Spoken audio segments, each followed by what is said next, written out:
یا حی یا قیوم یا من لا اله الا انت.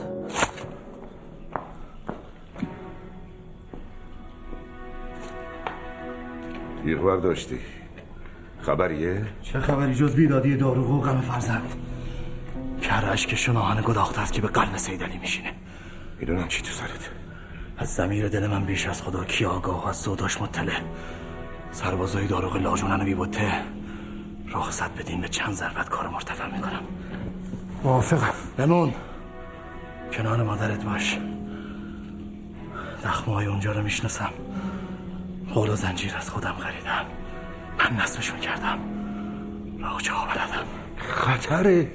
دردش کمتر از این بلاست حکیم. این کاری که تو از این فست و فریزه این کلام مردونه بمونه. خورشید خبر نشه.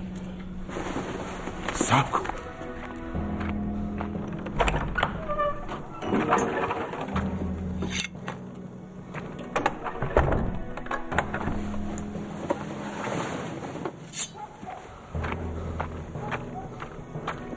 کجا؟ کی بود؟ گفتم کی بود؟ هر کی بود هنوزم هست پهلوون.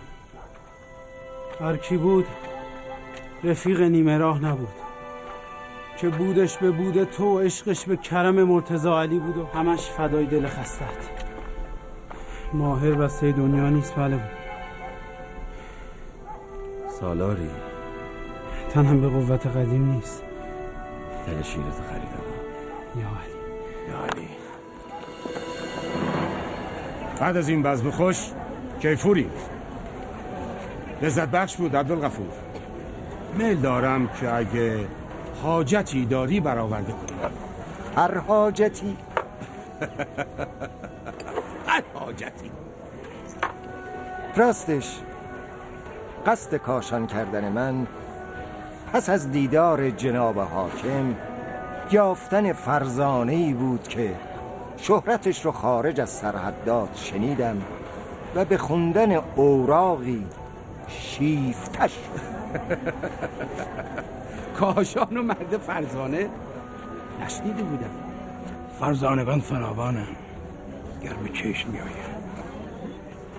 خب این که میگی کی هست؟ همون که خود رو نیازمندترین بنده به لطف خدا میدونه.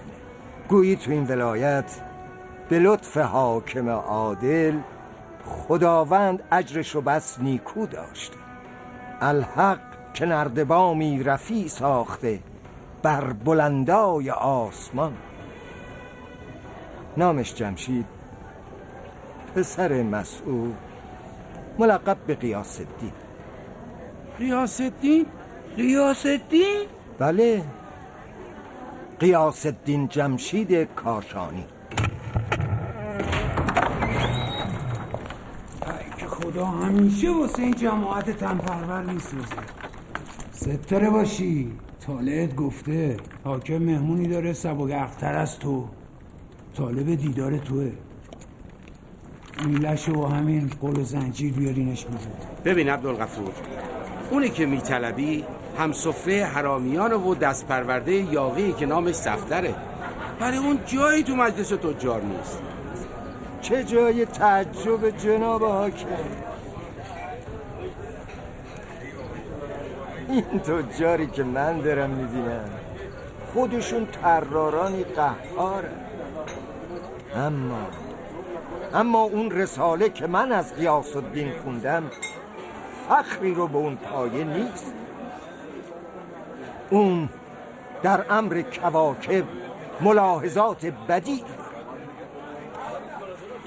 یکی که اختلاف میون متقدمان و متأخران که فلک ناهید زیر فلک خورشید، و دو دیگر این که دریافته سخن و ستبری عطارد و زهره کفایت که محدب جوز مر مقمر و مقعر فلک شمس. حیرت انگیزه. چی حیرت انگیزه؟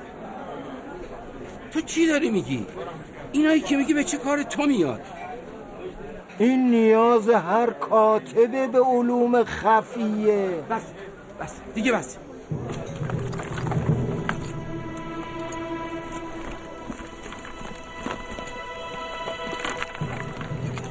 علی مدد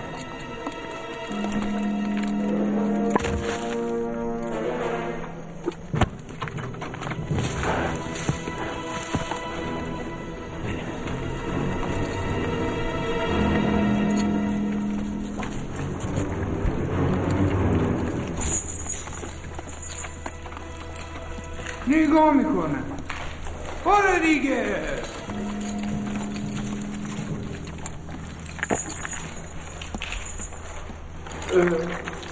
میگم برو. حقه باشه. آرو.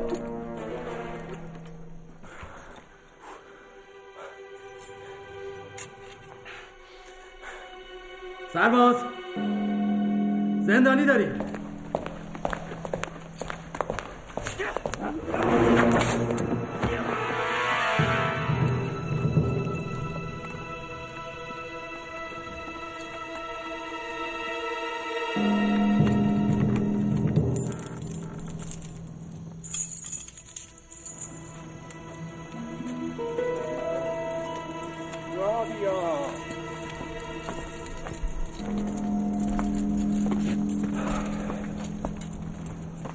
این جوون یاغی همونیه که در پیش بودید.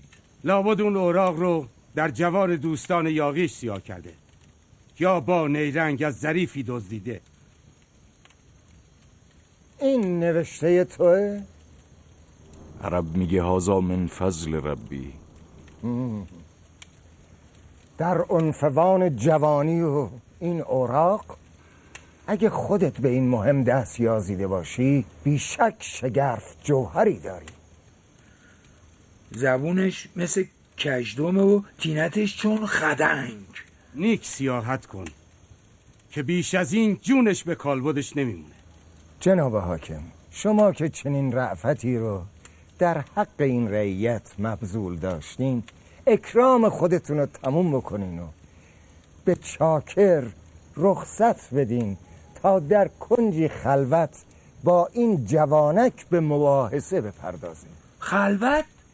با این یاغی؟ این مباحثه در حوصله جناب حاکم نیست.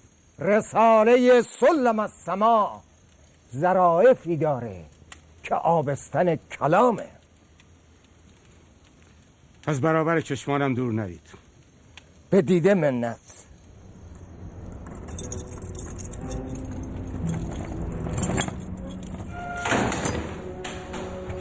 اینجا نیست. شما کی هستی؟ اینجا نیست. همه هستیم. فقط یه نفر رو پیش پاتون داروغه حروم لقمه و سگاش به بزم حاکم بردنش.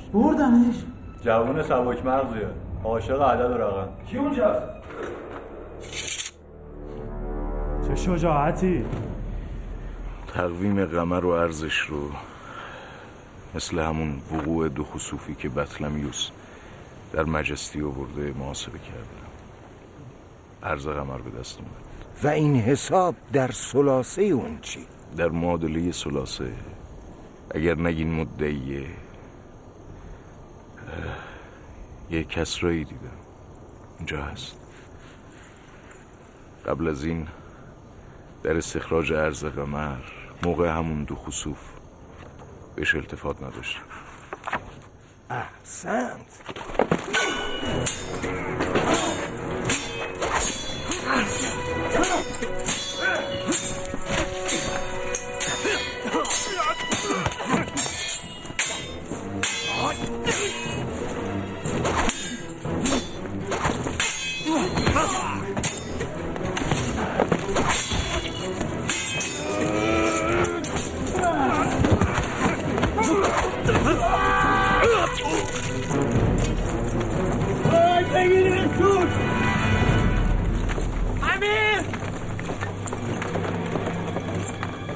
امیر دو یاغی برای خلاصی غیاث الدین به محبس شبیخون زدن.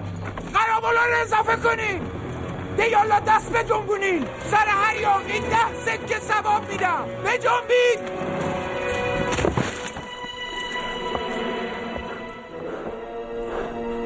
تا اینجا چیکار میکنی؟ گفتم شاید به دردتون بخوره.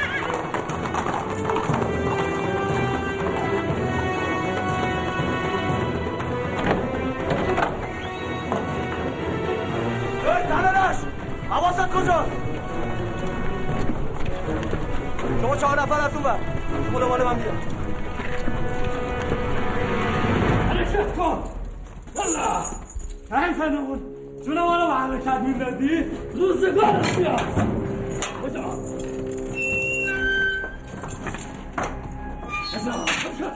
بلا چشم از بیدن نمیداره.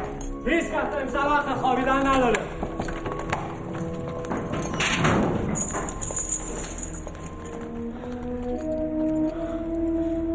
دو نفر مردونه و پرجرأت برای خلاصیت اومده بودن توی بند. برای خلاصی من؟ به نظرم یکیشون آشنا بود. گمون کنم مرد آهنگر یکی میون بازار حجره داره.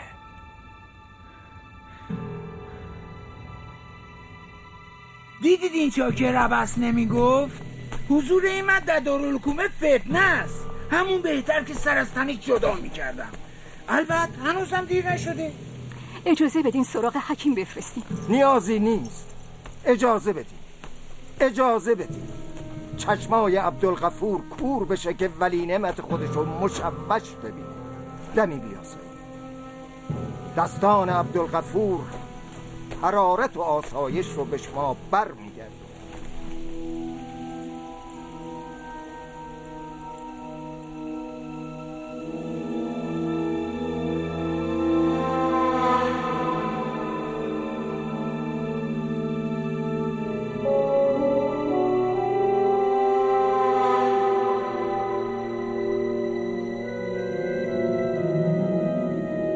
کنج به کنج و سوراخ به سوراخ هر کنده یه خوب گشتیم نبود.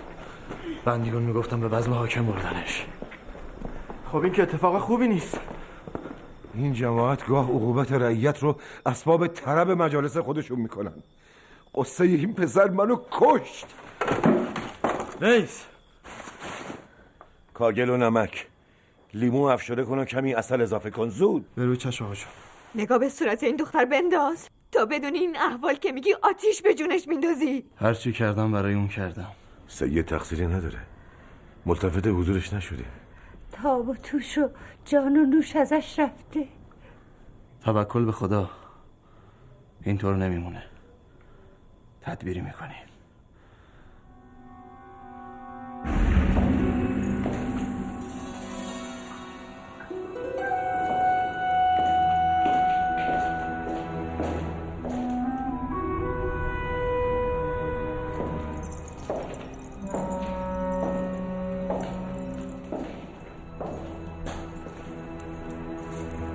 شمایی؟ هیچ نکن. اینجا چی کار میکنی؟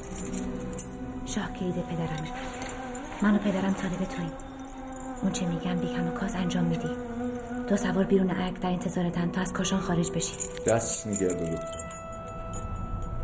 اینم یه حقه دیگه ای دارو بس. زن بد مبر. خزائنی که در سینه داری پدرم نیکو گوهری میده. خزائن همین خزائن میشه کلیم کرده. این جماعت تا به تو زهر نرسونن رهات نمیکنن. هرچی نمیام. با خودت مهربون باش. من و پدرم دل واپس جونتیم. دل واپس نباشه.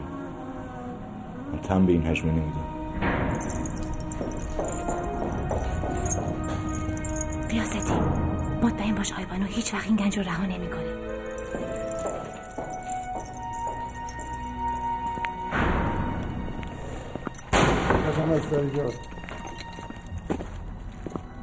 بتم اکثریجات.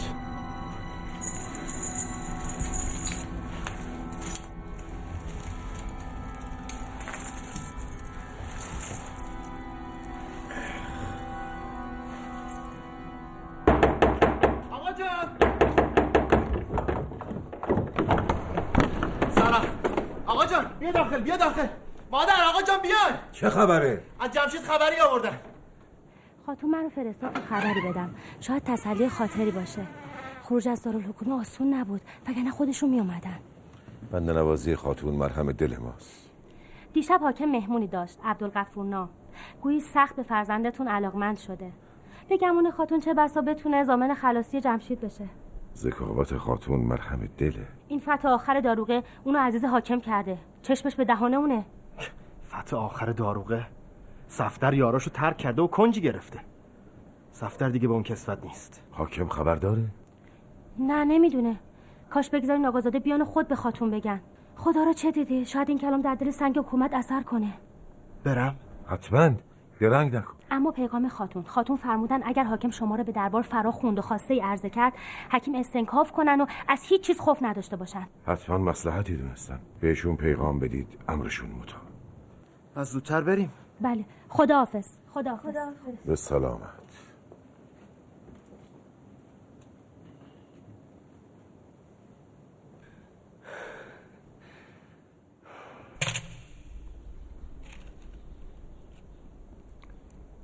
اون چه بر این رمل میبینم خطری در پیشه که اگه به اون آگاه نبودیم بیم گزندی بر تختگاه و صاحب آینده این تخت میرفت و اون چه از استخراج این صورت کمال ما رو مفهومه از شرف عطارد بهره‌ایه که در اوقات سعیده به دست میاد. خب اون چه گفتی درست. راه عبدالغفور برای مرتفع کردن این قهر چیه؟ ها؟ ساعت زهره و مشتری رو لحاظ میکنیم. البته اگر طالع مدد کند. عذر که خلوت حاکم. این کیه؟ اینجا چی میخواد؟ طبیب جوان اشرف وردست مسعود حکیم به گفتن اطلاعی اومده. خاتون رعیت رو گستاخ میکنه. خاتون به دل پرمهر حاکم آگاه تره. من مرخص میشم تا عرایض جوانه بشنوید. عذر تقصیر.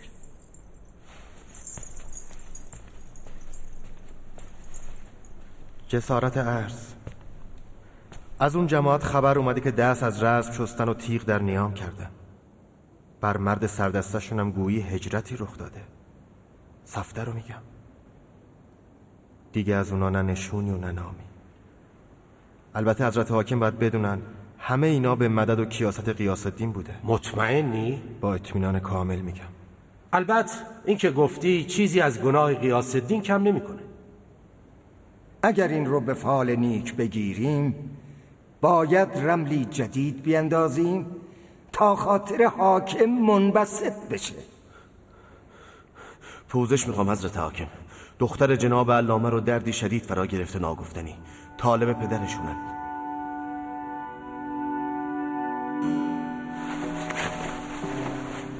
آی خدا جون چی شده؟ بی هوا دردی از این به سراغش به دادم برسه. هی حکیم بچه ببین چی میفهمی. آی خدا جون آی درد کجا؟ راستم کشانه راستم. از کی؟ دقایقیه امونمو بریده. اون چه میفهمم عفونت زایده روده است. دردش حاق و شاق. جز جراحی درمانی نداره. خب دست مسعود طبیب رو میطلبه. در پی حکیم بفرستید. من هیچ نمیفهمم. بیرون منتظر میمونم تا تو رو با خودم ببرم. چند بار بگم اون چه شما از من میخواین در دربار و دیوان نمیتونم. اگر طالب تیغ جراحید درگاه من همیشه بازه. تو حکم حاکم رو نمیشنوی؟ تجویز طبیب نافعتره. تو میدونی که ببر صدا تو. طب طبیب در مطب بکاره. فهمیدی یا دوباره بگم؟ های بانو بعد مرگ مادرش برای من هم دختره، هم مادره، هم همسر. بی او عبدالغفور جنازه‌ای بیش نیست. میگم اسباب رفتن شما رو آماده کنم. جسارت در پیشگاه شما. آی بانو بوسه بر مرگ میزنه و رأی حکیم مشکل گشای این سد پرگره است. اما نگرانم. نگرانم چون پسرش در بند شماست تلافی به تیغ جراحیش کنه. عبدالغفور چی میخوای بگو؟ طالبم این رعیت رو کفیل بدونین بر ضمانت غیاث الدین تا آیبانو به تاوان سر بند این ماجرا از دستم نره. قیاس؟ دیوانه شدی؟ سریعتر مسعود پسرم آرام اومد. مراقب باشید. آرامتر. خدا جون. کجا؟ فقط بیمار داخل محکمه، بقیه بمونید. من باید همراه بانو باشم. همین که گفتم. مردم از ترس. آی طاقتم طاقه. آی خدا جون. اون تیغ نازک رو از پستو بیار و کمی عصاره خشخاش که بریزی توی آتیش. بیبی ململ تمیز میخوام با آب جوش.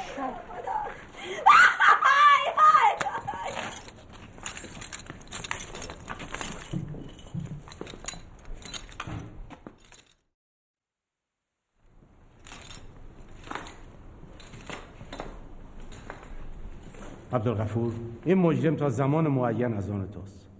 زبونم لال اگر بخوام با حکمتون مخالفت کنم. این امیر پرتقصیر بیمیلیش رو به این امر اعلام میکنه.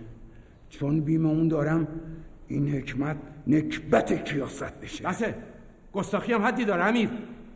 من خودم نیک به این رأی آگاه هم و دانا. عبدالغفور فراموش کردی اون طلسمی که وعده داده بودی نه؟ اجابت.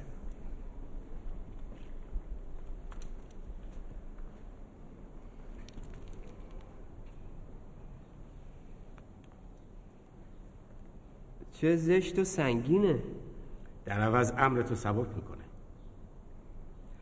عبدالغفور این مرد خونبه های دختر توست. زنهار اگر بگریزه اون وقت هیچ حرمت فرزانگی به جا نمیارم و عقوبت اون نصیب تو میشه.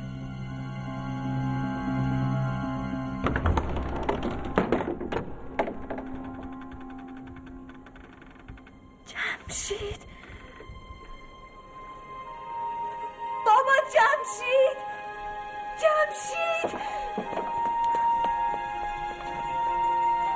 بابا، جمشید ظالمه. چه خبر اینجا جمع شدیم؟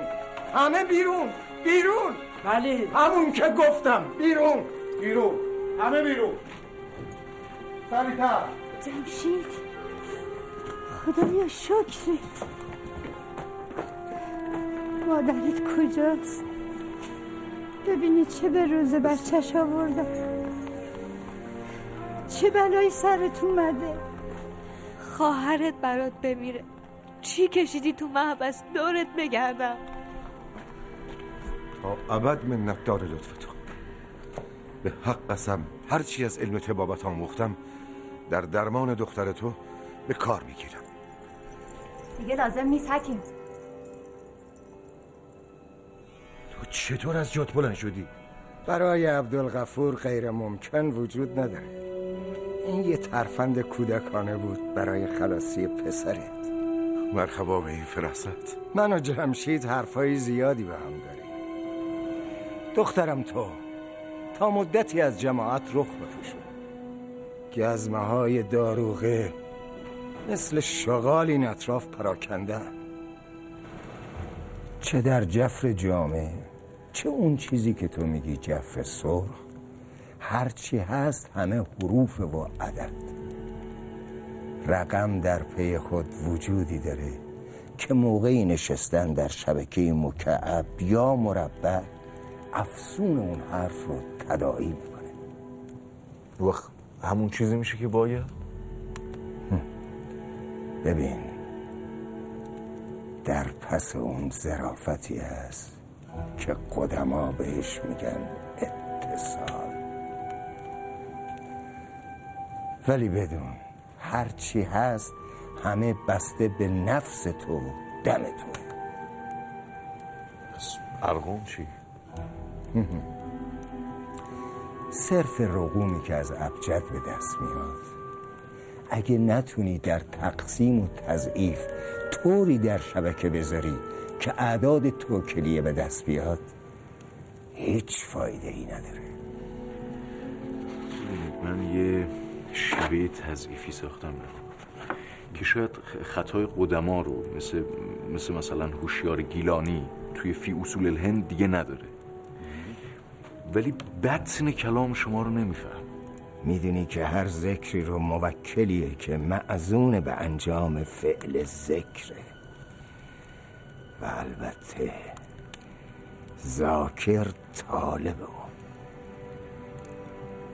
تو با این سیاق میتونی نام موکل تو به دست بیاری. چیزایی میدونم.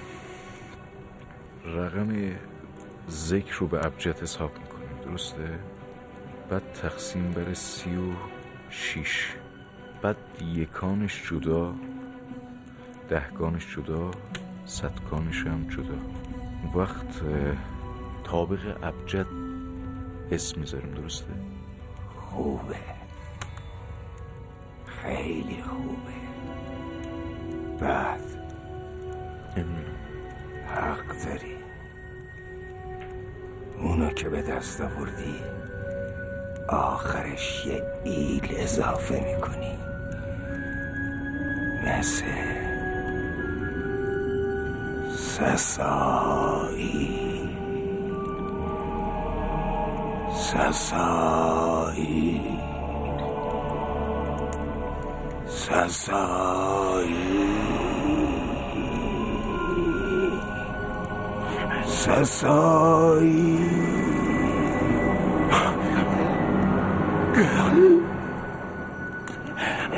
آروم باشه، آروم.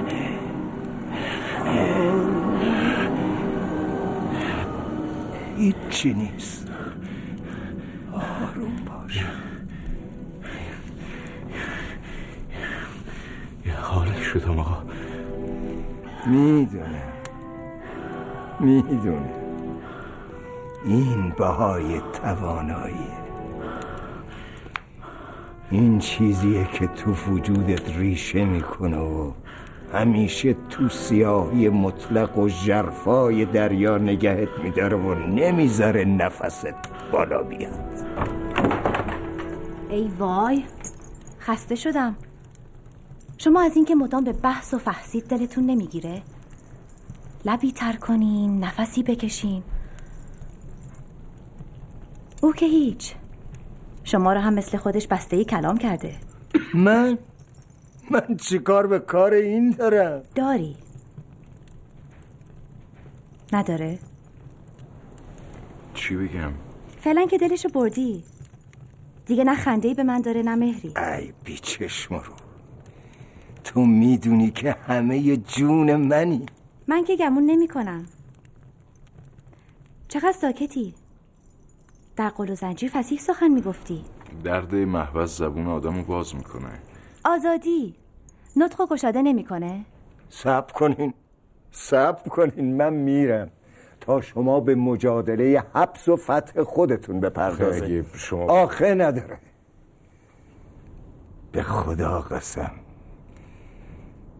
سالها پی جوونی مثل تو بودم که هرچی تو سینم هست براش بگم، بازگو کنم، نشون بدم. ای کاش میدونستم تو اون سینه مثل آسمون چیه. این کار حوالت به پاسی از شب کن. بشین. تو به جای مجادله برای جمشید از اون غزلای شیرینی که گفتی بخون. پیاله شیر داغ رغبت دارین؟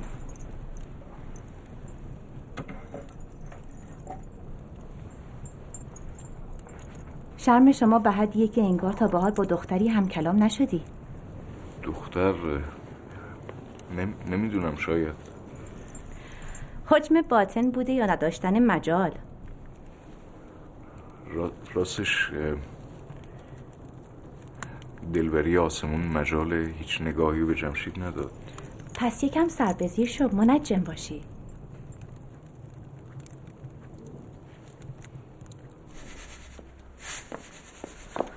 بهش مادر میوه ها رو خوب شستی؟ بله مادر.